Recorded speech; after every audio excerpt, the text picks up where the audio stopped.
Assalamualaikum warahmatullahi wabarakatuh. Jumpa kembali dengan saya Solihin, calon guru penggerak angkatan 9.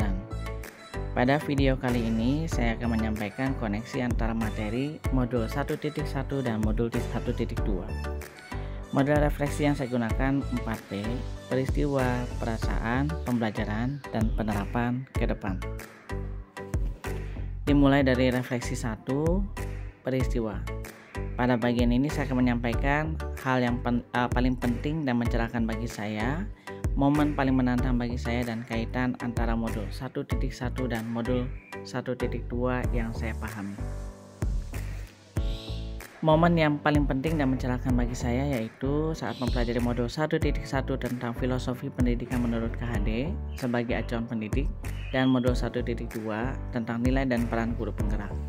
Memahami filosofi pendidikan KHD di mana seorang guru bertindak sebagai among atau menuntun muridnya sehingga beliau menyampaikan pernyataannya tentang menghamba pada murid.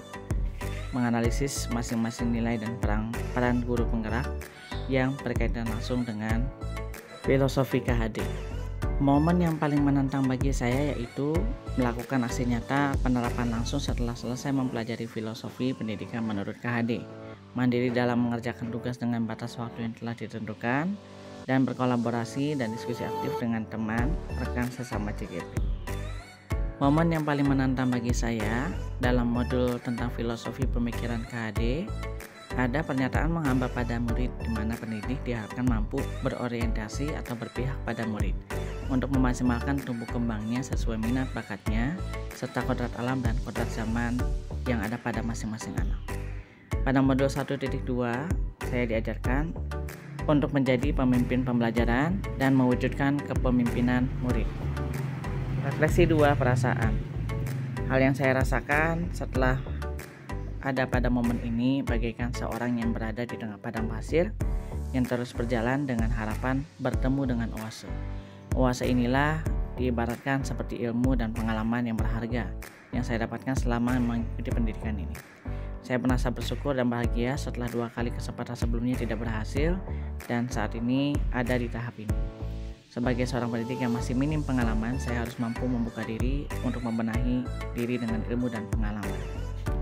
Melalui pendidikan CGP ini, saya termotivasi untuk mengimplementasikan dan berbagi. Refleksi 3, pembelajaran. Pada bagian ini saya akan sampaikan apa yang saya pikirkan sebelum momen ini terjadi dan setelah momen ini terjadi saya harus mampu berbuat apa.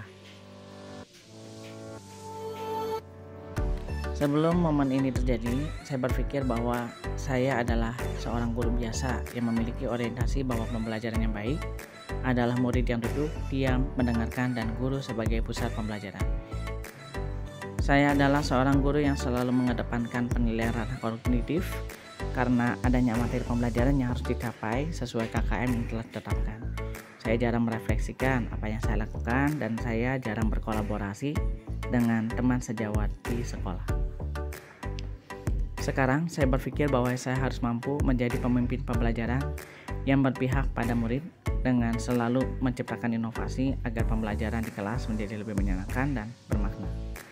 Mewujudkan kepemimpinan pada murid, menjadi coach bagi guru lain di sekolah, mendorong kolaborasi antar guru, dan menggerakkan komunitas praktisi.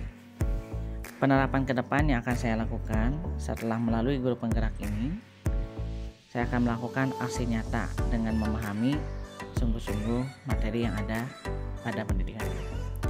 Rencana pengembangan diri saya akan saya lakukan. Yang pertama, berpihak pada murid dengan menguatkan sifat among atau menuntun pada murid. Lebih inovatif menciptakan hal baru dan berani berkarya. Lebih reflektif berpikir terbuka dan bertanya pada diri. Lebih mandiri, inisiatif untuk bergerak dan memotivasi diri. Dan mulai berkolaborasi menggerakkan komunitas praktisi. Hal yang akan saya lakukan ke depan adalah berupaya semaksimal mungkin untuk terus meningkatkan kapasitas diri saya agar menjadi seorang pendidik yang sejati yang mencapai tujuan pendidikan yaitu keselamatan dan kebahagiaan setinggi-tingginya baik sebagai manusia maupun sebagai anggota dari masyarakat. Demikianlah hal yang bisa saya sampaikan. Terima kasih. Assalamualaikum warahmatullahi wabarakatuh.